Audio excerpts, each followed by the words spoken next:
بسم اللہ الرحمن الرحیم۔ شروع اللہ کے نام سے جو بڑا مہربان نہایت رحم والا ہے۔ علی بھائی، اگلا سوال ہے، بعض مجبوریوں کی بنا پر اور کسی حد تک اپنی بیوقوفیوں کی وجہ سے مجھ پر کم از کم 20 لاکھ روپے کا قرض چڑھ چکا ہے۔ بظاہر اس قرض کی اتنی بڑی رقم تو اتارنے کی کوئی بھی امید نظر نہیں آ رہی۔ پلیز مجھے کوئی ایسا وظیفہ بتا دیں کہ میرا قرض اتر سکے، میں آپ کا بہت ہی مشکور ہوں گا، جزاکم اللہ خیر۔ جزاک اللہ خیرہ۔ دیکھیں میرے بھائیو، وظائف کی اہمیت اپنی جگہ ہے، لیکن اللہ تعالیٰ نے دنیا کو اسباب کے ساتھ جوڑا ہوا ہے۔ یہ نہیں ہے کہ آپ غلط حرکتیں کریں اور پھر وظائف ڈھونڈتے پھریں۔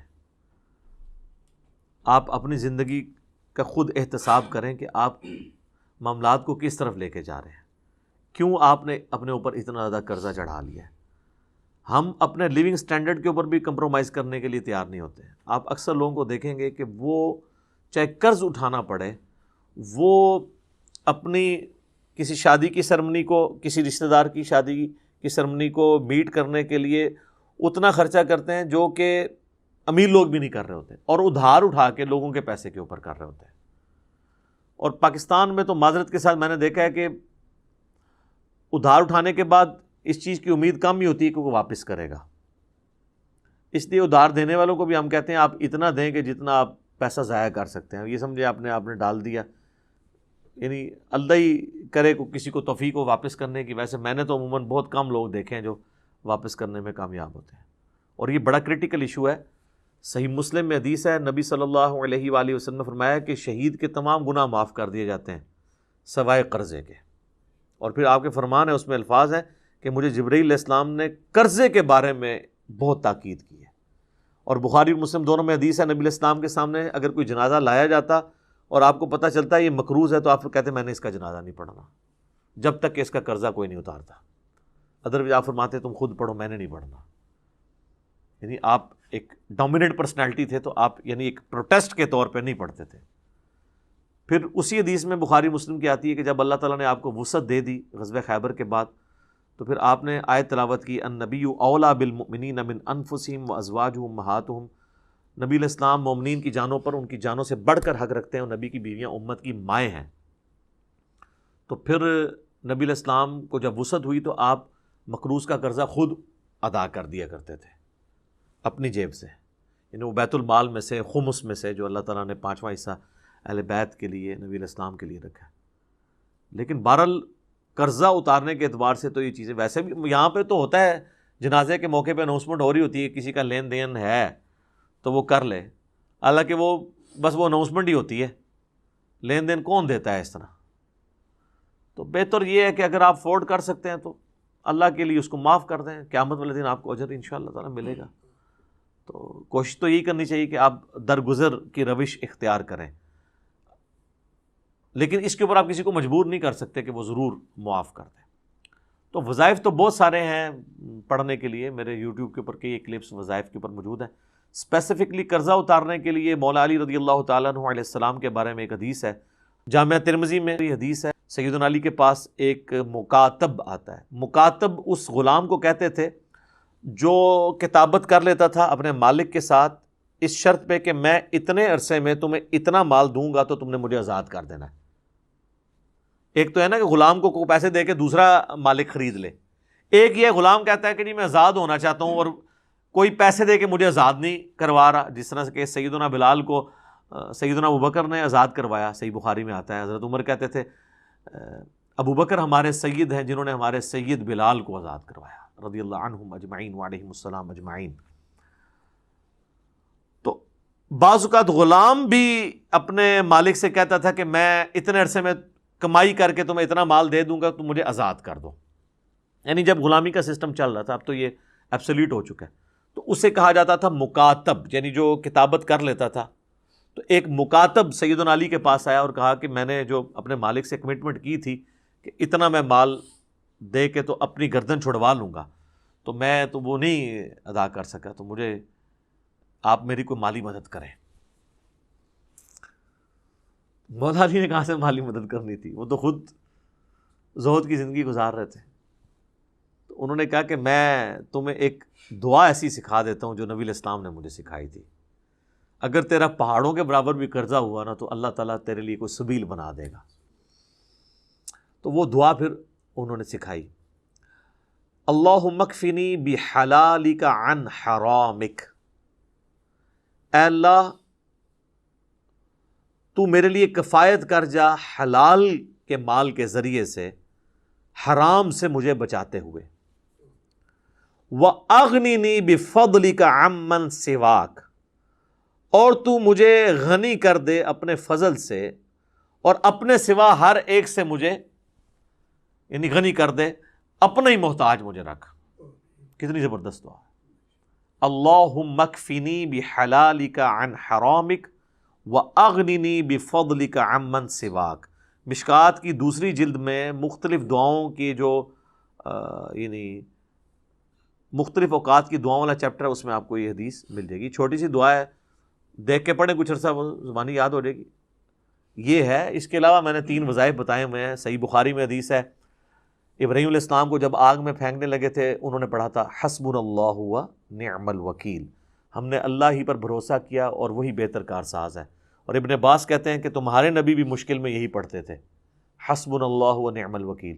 بلکہ سورہ آل عمران میں آتا ہے کہ اہل ایمان کو جب خبر ملی کہ کافر ان کے خلاف سازش کر رہے ہیں تو انہوں نے پڑھا حسبنا اللہ و نعم الوکیل. یہ تو وظیفہ قرآن میں آیا ہے. دوسرا وظیفہ ہے جامعہ ترمذی میں، اس کی روایت کمزور ہے، سنن نسائی الکبریٰ کے اندر اور المستدرک الحاکم میں، کہ نبی علیہ السلام ہر مشکل ہر پریشانی میں کہتے تھے یا حی یا قیوم برحمتک استغیث، اے خود سے زندہ ہر چیز کو تھامنے والے میں تیری رحمت کے ساتھ تیری مدد کا سوال کرتا ہوں. استغیث الف کے ساتھ پڑھیں گے تو سنگولر کا صیغہ ہوگا اور نون سے پڑھیں گے تو جمع کا صیغہ. برحمتک نستغیث بھی درست ہے، استغیث بھی درست ہے. اور تیسرا وظیفہ جو جامعہ ترمذی میں حدیث ہے کہ جو شخص بھی یونس علیہ السلام کی دعا کے ذریعے اللہ کی طرف متوجہ ہوا اللہ اسے محروم نہیں لوٹاتا. لا الہ الا انت سبحانک انی کنت من الظالمین. یہ دعا جو ہے سورۃ الانبیاء میں آئی اور اللہ تعالیٰ نے ساتھ ہی فرمایا کذالک ننجی المؤمنین، اسی طریقے سے ہم مومنین کو بھی نجات دیں گے جو ان الفاظ کے ساتھ ہمیں پکارے گا. حتیٰ کہ سورہ الصافات میں آیا کہ اگر یونس علیہ السلام ان دعائیہ کلمات کے ساتھ ہماری طرف متوجہ نہ ہوتے پھر اسی دن مچھلی کے پیٹ سے نکالے جاتے جس دن مردے قبروں سے نکالے جائیں گے. تو اتنا اللہ کا آپ سمجھ لیں جلال تھا جو ٹھنڈا ہو گیا اس دعا کی برکت سے. اور یہ دعائی کمال ہے، اے اللہ تیرے سوا کوئی معبود نہیں، تو تو پاک ہے نا، تو تو غلطی نہیں کرے گا، میں تو غلطی کروں گا، میں ہی مجرم ہوں، میں ہی ظالم ہوں، میں ہی گنہگار گار ہوں. تو یہ اس سے بہتر آپ اللہ تعالیٰ، یہ میں تو کہتا ہوں یہ سید الاستغفار ہے، اس سے بہتر استغفار کے کیا سیغے ہوں گے کہ آپ ایک پیغمبر کی دعا کے ذریعے اللہ کی طرف متوجہ ہوں. تو وظائف تو بہت سارے ہیں لیکن آپ نے وظائف کے ساتھ باقی معاملات بھی کرنے ہیں. اچھا ان کاموں کے لیے سارے لوگ وظیفے مانگ رہے ہوتے ہیں، باقی ہر کام وہ انہوں نے خود کرنا ہوتا ہے. آج تک کسی نے مجھ سے یہ وظیفہ نہیں مانگا کہ مجھے کوئی ایسا وظیفہ بتائیں کہ مجھے نا بس صرف ناشتہ کرنا پڑے، باقی 2 ٹائم کی روٹی کھانی نہ پڑے، میرا پیٹ خود بخود بھر جائے. وہ ان کی عقل مان رہی ہوتی ہے کہ ایسا تو پاسبل نہیں ہے. کوئی مجھے ایسا وظیفہ بتا دے کہ مجھے سردیوں میں رات کو اٹھ کے ٹوائلٹ نہ جانا پڑے، بس میں وظیفہ پڑھ کے رات کو سو جاؤں تو خود بخود معاملات سیدھے ہو جائیں. کیونکہ ان سارے معاملات میں ہمیں پتہ ہے کہ یہ چیزیں فزیکل چیزوں کے ساتھ جڑی ہوئی ہیں. اس طرح کچھ چیزیں ایسی ہیں جو فزیکل چیزوں کے ساتھ جڑی ہوئی ہیں. مثلا وہ ابو داؤد، ترمذی اور نسائی، ابن ماجہ میں بڑی مشہور حدیث ہے جو ہم نے بچپن میں اپنی اردو کی کتاب میں بھی پڑھی تھی کہ نبی علیہ السلام کے پاس ایک غریب صحابی آتا ہے اور کہتا ہے یا رسول اللہ آپ میری کو مدد کریں. تو آپ صلی اللہ علیہ وآلہ وسلم فرمایا تیرے پاس کوئی چیز ہے؟ تو اس نے کہا یا رسول اللہ ایک بچھونا ہے، وہی ہم رات کے وقت اوپر لے لیتے ہیں، غربت کا سر عالم دیکھیں، اور ایک میرے پاس صرف پیالہ ہے اور گھر میں اور کوئی چیز نہیں ہے. اور گھر بھی یہ نہ سمجھیے گا وہ کوٹھی ہوگی، وہ تو جھونپڑیاں اور چھوٹے چھوٹے، ایک بڑی مشکل سے ایک فیملی بھی اس میں مشکل سے رہ سکتی تھی. آخر میں وہ پیالہ لیا، پیالہ وہ لے کے آ گیا، لکڑی کا ہوگا وہ پیالہ. آخر میں کون ایسے خریدے؟ تو ایک صحابی نے کہا کہ میں 1 درہم میں، حالانکہ اس کی قیمت 1 درہم تو نہیں تھی، حضور کا دل رکھنے کے لیے ایک چاندی کے سکے میں خریدتا ہوں. تو یہ حدیث آپ کو مشکات میں بھی پہلی جلد میں مل جائے گی، زکوٰۃ والے چیپٹر میں. تو آفر میں نہیں کوئی زیادہ قیمت لگائے، ایک اور صحابی کھڑے ہوئے رسول اللہ 2 درہم میں.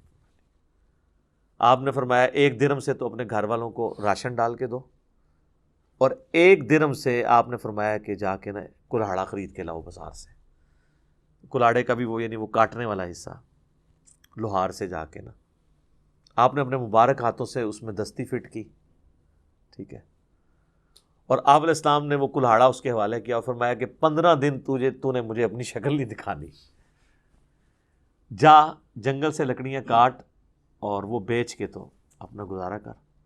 لو جی وہ 15 دن بعد آیا تو اس کے پاس 10 درہم ہو چکے ہوئے تھے، اور اس نے گھر والوں کے لیے کپڑے بھی خریدے۔ پھر آپ علیہ السلام نے اسے کہا کہ یہ اس سے بہتر ہے کہ تو لوگوں سے مانگتا پھرے، تو خود محنت کر۔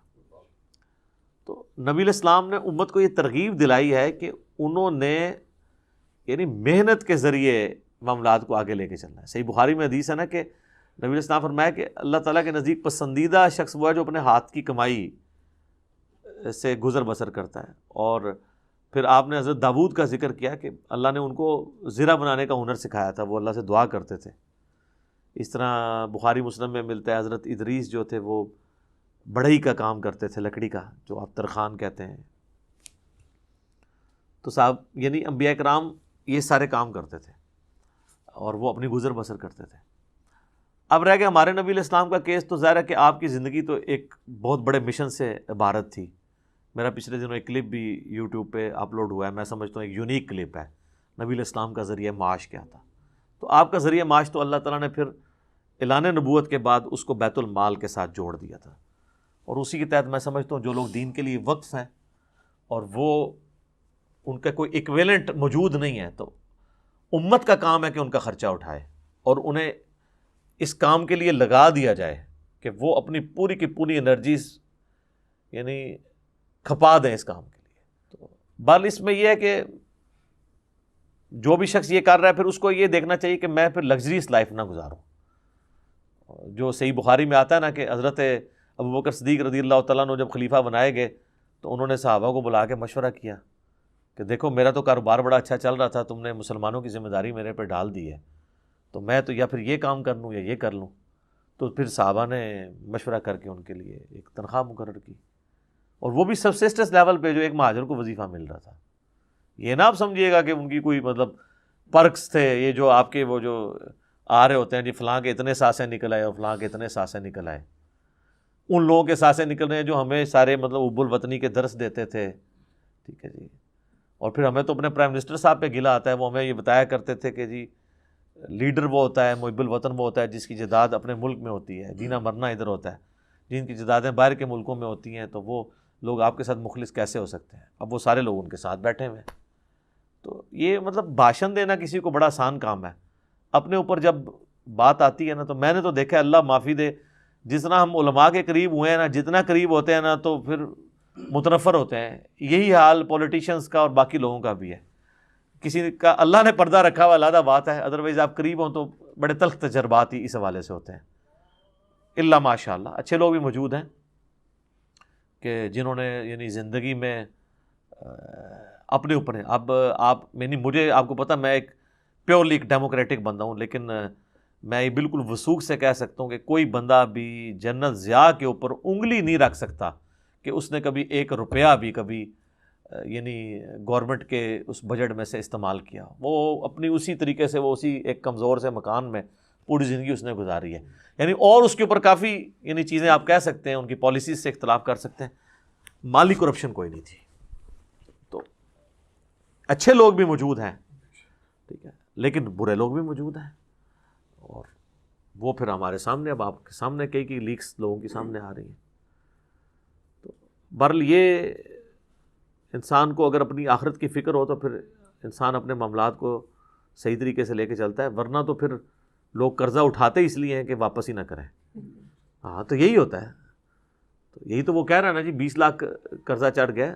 ہم تو ایسے لوگوں کو بھی جانتے ہیں جو کہتے ہیں، جن سے ہم پوچھتے ہیں تو وہ کہتے ہیں 1 کروڑ قرضہ چڑھا ہوا ہے۔ 1 کروڑ قرضہ اگر چڑھایا ہوا ہے تو ان سے پوچھو یار 1 کروڑ، ویسے تو میں کہتا ہوں ایسے بندے کو تو وہ یعنی پرائڈ آف پرفارمنس دینا چاہیے کہ جس نے 1 کروڑ پہ اکٹھا کر لیے لوگوں سے، ٹھیک ہے۔